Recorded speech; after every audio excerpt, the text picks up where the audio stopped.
Hello, this is Scott Barron with School Growth, and we've got a chance to talk to one of the best consultative business officers that we know, and this is Frank Aloise, and it's a privilege to have Frank join us. Frank is the CFO at Springside, Chestnut Hill. He's also the past chair of the board for NBOA, the National Business Officers Association, as well as on the board at the Philadelphia Area Independent Schools Business Officers Association, or PAISBOA. So we're going to have a conversation today as we continue to explore this in the month of March and April. We're really digging deep into the consultative business officer and the difference between someone who is more of that budget gatekeeper, that's more about accountability and compliance, versus the person who they do all that, but they're even more engaged around how do we enable the mission? How do we partner with the other leaders in the school to create a compelling vision and team? And our word for the day is cohesiveness. We're posting a blog post about that today as well, so check that out on schoolgrowth.com. But Frank, thanks for joining us. And would you just kind of give us a brief introduction to your experience? I know you've been a CFO for 20 years, and you've got so much wisdom. We'd love to pick your brain just for a little bit, but could you kind of tell us a little bit about what's happening there at Springside, Chestnut Hill, and your experience there? Sure. So I have been here for about 16 years at this school and watched a lot of transition and a lot of change for my role in the school. Have an interim head this year and a new head coming in, so lots of opportunity to build a new team and work with my colleagues in a very different way as we look toward this sort of new future.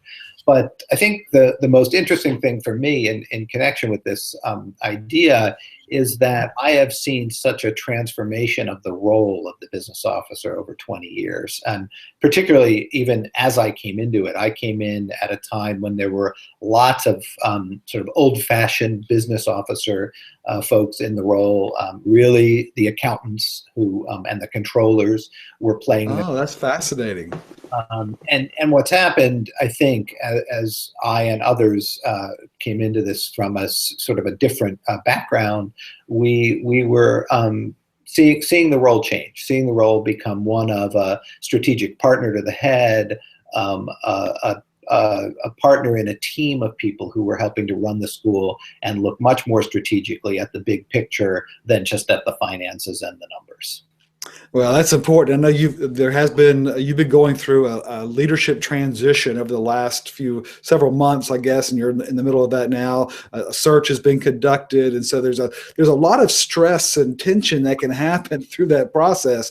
What have you done to try to keep that cohesiveness, right? That energized team, and you have to, as a leader, some things work, some things don't work. But what are the things that you've tried to try to keep the team together and focus on the mission?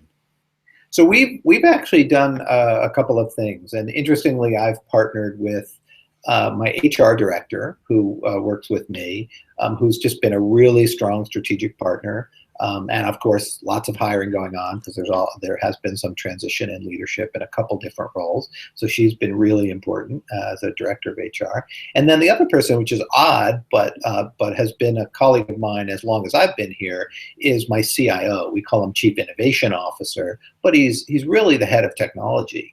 But he is a thought leader in the industry and really a great colleague. And so we have formed a little team. We've been reading some books together over the course of the last year. Oh, that's great. We even have had a couple times we're going out to dinner together, 3 or 4 of us that are in these leadership roles, trying to think about what are the things we can do to sort of hold the place together, hold the team together, further the mission, and make sure that we're listening to what's going on around us. Fantastic. And you bring up some really great points there. The partnership with the business office leader and HR is absolutely critical. And I really admire the way that you have done that, because obviously the most important decisions that the school is going to make is in the selection and retention of talent. And so I think that's just fantastic that you're doing that. It is critical, right? Every single hire is, as you transform an institution, hiring the right people, getting the right person on the bus, as Daniel Pink has said, in the right seat on the bus, is just absolutely critical. And if we don't do that right, we'll be spinning our wheels. Right? That's right. So you mentioned that the team that you've been working with, the CIO and the HR director there, and of course you have a larger campus, so you've got a bigger team there. Some of the media, if you're at a medium or small school, of course, you can partner for those same skills and resources. So look for ways of creating an ecosystem around you. Don't use the excuse that, well, we're a small school, we don't have all that. That is an excuse. That's not a good leadership strategy. You can partner and create some tools and people around you that can fill in those gaps. So just be thinking along those lines. That's what the consultative business officer really does. But Frank, you mentioned that your group has gotten together and read some books. Was there any book that you've read recently that really stands out for you? Yeah, the one, I'm not going to remember the author, but the book is The Best Places to Work. Oh, yeah. And we were really thinking about that because we felt like we wanted to really figure out ways to bring the entire organization together. We are a pretty large organization, as you mentioned. We have 250 employees. There's a leadership team of about 12. With a lot of new people in there. So, when I say I partner with these couple of folks, there's also another person who's our director of international admissions and dean of faculty, and another person who's been here for 20 years. So we've taken these people who have been here a little bit longer, who know each other, and we've tried to foster that relationship and figure out ways to capitalize, bring ideas to the entire team that might help us, in the cohesiveness, right? To use your word. Right? That's the word. That's right. Word of the day. I feel like there should be like a little buzzer or a dog. Bing, bing, bing, bing, bing. That's good.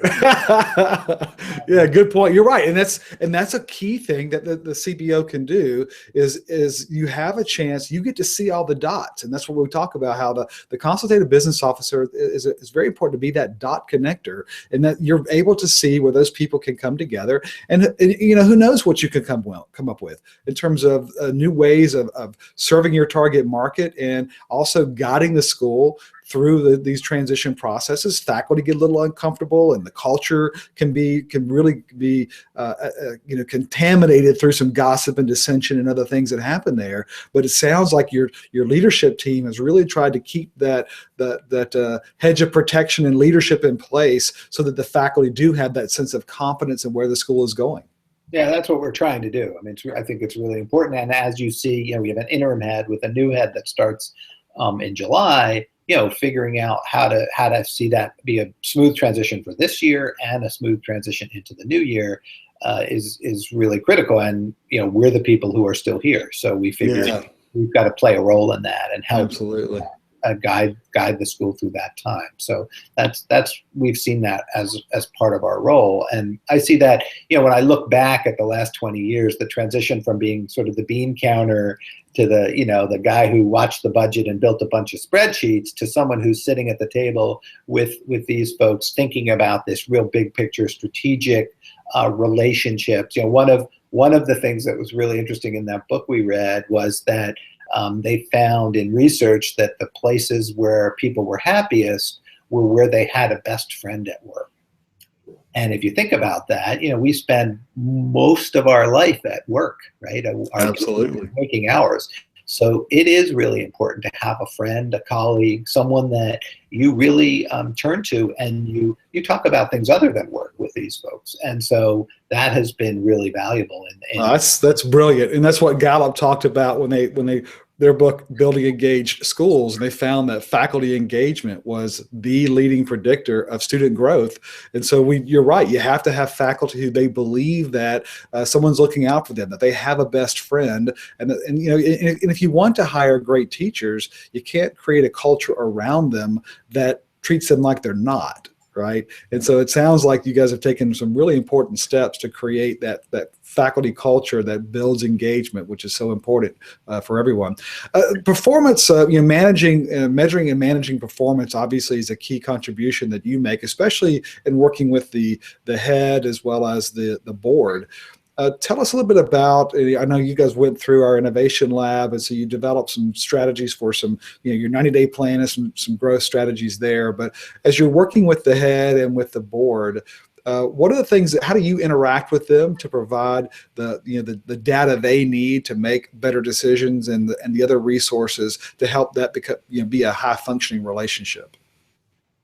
It's interesting. My experience has been when I've really gone outside of my own sort of comfort zone and dug around in the sort of done some research and taken it away from just the spreadsheet, and here's the 5-year budget model, but gone out and done some other work where I've done some census tract data of our families and challenged some of the assumptions, and I've gone in and done presentations on our enrollment where I've put all of the families into an online system that maps them all and then shows a map of our community, our 1,100 and change students mapped on a regional map with census tract data underneath it that shows me wealth, family size, all kinds of data about the communities and the zip codes that we're in, and just get the board thinking about that as opposed to, oh well, how much should we raise tuition?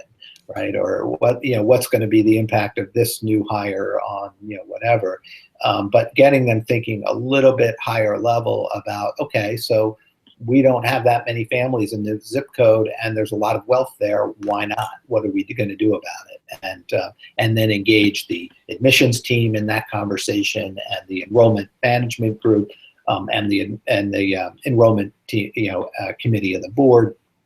So getting them to think real high level. So I've found my best moments are when I'm outside of the sort of budget model and in the much bigger picture thinking of how the school operates and how we compare to other schools and getting data for the board to look at and think about.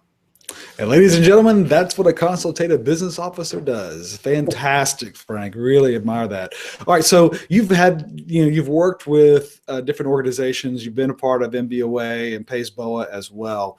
When you talk to other business officers, what are the points at where you're able to give the best advice? What's the things that you see that, man, I wish they knew that if they would just blank, their life would be so much better if only they knew.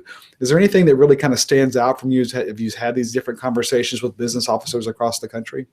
Yeah, I think, this is sort of a plug, right? But I think being a member of those organizations and really putting yourself out there a little bit is critical. That's the growth that we joke at PAISBOA. One of our lines was always, as we were growing the organization over the last 20 years, and it has existed for 40 plus, but we really pushed it over the last 20 since I've been involved with a number of other business officers. But we always said it's like having 184 business officers working for you, right? Because there's someone out there who knows whatever your true problem you're trying to solve a lot better than you. That's their expertise. I was an investment banker. Great point. I'm not doing the investments necessarily, but I have a bit sort of the numbers and finance background, but also some other skills.